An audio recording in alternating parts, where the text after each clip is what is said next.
Israel ফিলিস্তিনি সংঘাত বহুদিনের, যা দিন দিন শুধুই বাড়ছেই।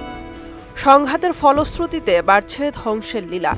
এবছরে তাদের মধ্যে যুদ্ধবিরতি চুক্তি স্বাক্ষরিত হলেও থেমে যায়নি লাশের মিছিল।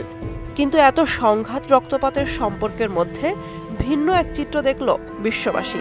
সেরা ডকুমেন্টারি পুরস্কার নিতে ফিলিস্তিন ও ইসরায়েল এক হয়েছে অস্কার মঞ্চে।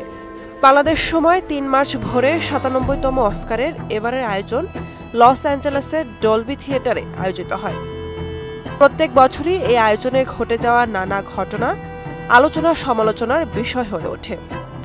তবে এবারে সব আলোচনা কেড়ে নিল ২০২৫ সালের অস্কারের সেরা ডকুমেন্টারি পুরস্কার জিতে নেওয়া নো আদার ল্যান্ড।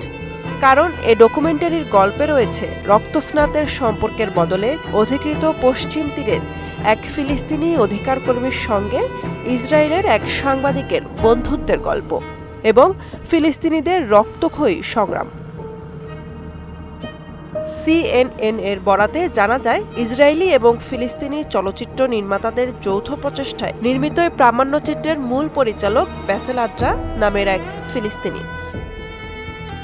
ঘটনাচক্রে ইসরায়েলি সাংবাদিক ইউভাল আব্রাহামের সঙ্গে বন্ধুত্ব গড়ে ওঠে আদ্রার, যিনি এই প্রামাণ্যচিত্র বানাতে তাকে সহযোগিতা করেছেন। এই প্রামাণ্যচিত্রটির শুটিং হয়েছে ২০১৯ থেকে ২০২৩ পর্যন্ত।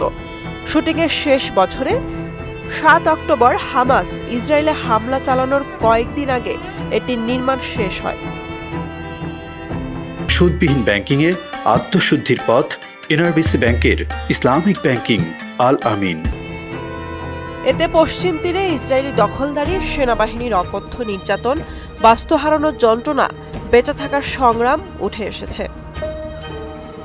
উভয় নির্মাতাই তাদের বক্তব্যে গাজায় ভয়াবহ হত্যাযজ্ঞ বন্ধে এবং ইসরায়েলি জিম্মিদের মুক্তির আহ্বান জানিয়েছেন।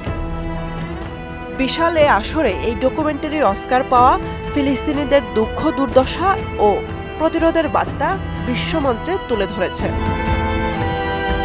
বুশরাত জাহান, মোহনা ডিজিটাল।